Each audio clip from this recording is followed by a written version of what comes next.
back to the Late Show. This is our Gilligan's Island reunion, and our next guest, you will know from a couple of careers. If you don't know him as Thurston Howell III, you will know his voice as Mr. Magoo, and with him is the woman who played his wife, Lovey. Please welcome Jim Backus and Natalie Schafer.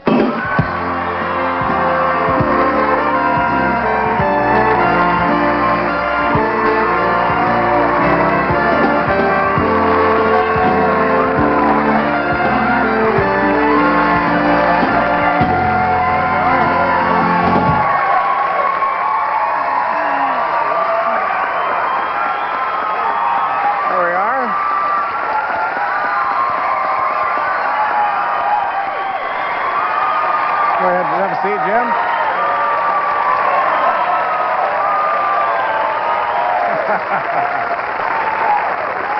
It's fun. Isn't this fun? It's like going back to school.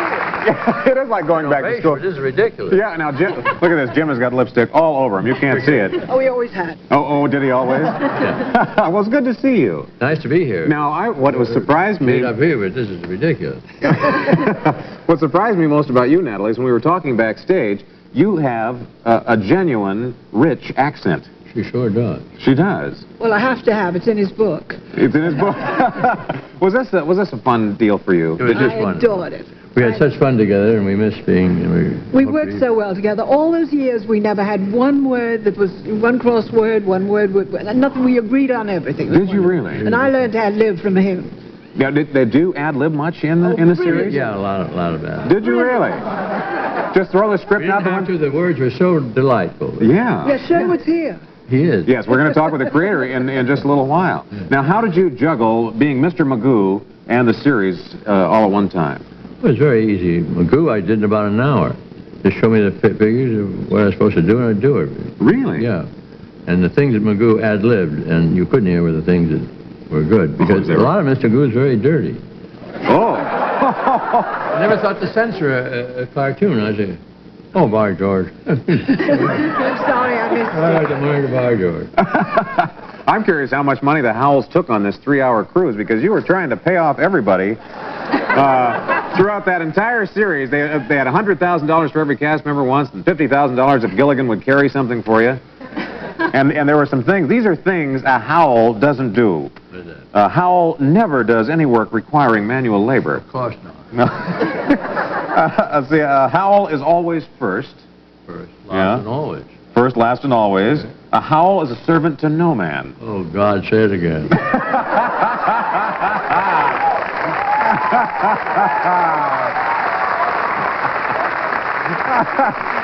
This was just delightful. I'll tell you, that was one of the things that I thought was so wonderful about this television series, is that you really didn't overact. You were, everything that you said really fit your characters. It has to be really a license to steal.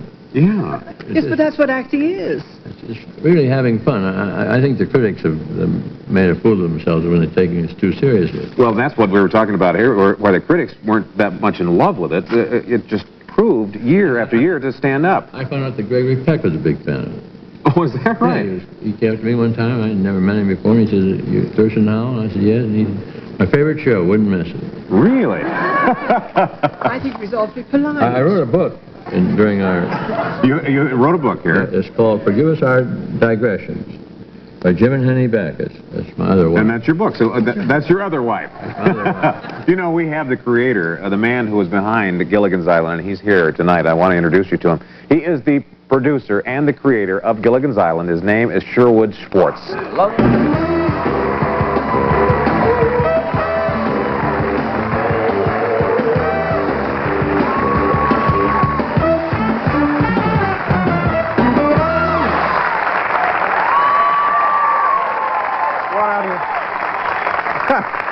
Sherwood, I'll tell you, everybody out here is just, they have glowing reviews about you.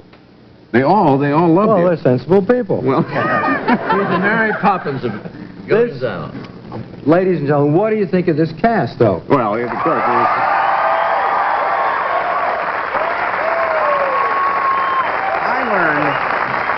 I learned something about you that will surprise, I think, our home viewers and, of course, you know, the writer's strike that we have on now has crippled television for all intents and purposes. You had the scripts ready how far in advance for this show? Well, we always had at least 6 or 8 final scripts in hand. Ahead? You were that far? You were that far ahead? Plus many storylines and synopses. So would you allow, now we talked with Jim here, he said that he could ad-lib. Did you allow that now and then? Or? He's very rich. Not very funny, just rich. So was that a part of it? If they had a line that would work with it? If they had a better line, that was fine with me. It was fine with you? Yeah. You know, I also asked them what episode they remembered most, and every one of the castaways said it was the lion episode. Do you remember that one? I certainly do. Would you describe what happened in the lion episode? We almost lost Bob Denver in that episode. Lion food. Lion food, yeah. Well, what happened? Well, we had a great big real lion who was washed ashore. A lot of things got washed ashore. Yeah. And this lion was washed ashore, and Bob was terrified and hid in a hut and packed everything in the hut against the door so the lion couldn't get in. Sure. The only problem was the lion was in the bed in the hut. So then when he went to sit on the bed, he reaches back and begins to feel this furry something and takes a look and leaps off the bed. You cannot leap when there's a lion around. Oh, no, of course not. They don't like it. When you move quickly. When you move Oh, I quickly, see. lions don't like it. And he leaped for Bob.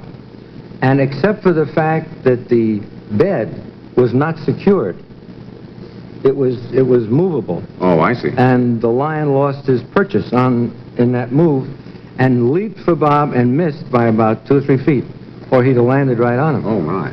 An angry lion leaping from Bob. And I said, Bob, that's right. Yeah. I said, Bob, are you okay? He says, yeah, let's do it again. That's exactly what he said. Really? Well, there's a paycheck hanging in the balance, that's why. Oh, I wouldn't want to think that's... Yeah. Do we have a clip from that? Oh, let's take a look. Here's what you saw, folks. Mrs. Howell?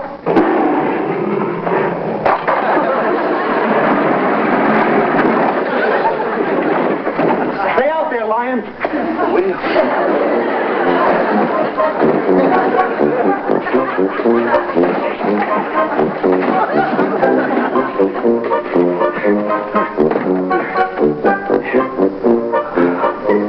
If he gets through there, he's gonna have to find me, right?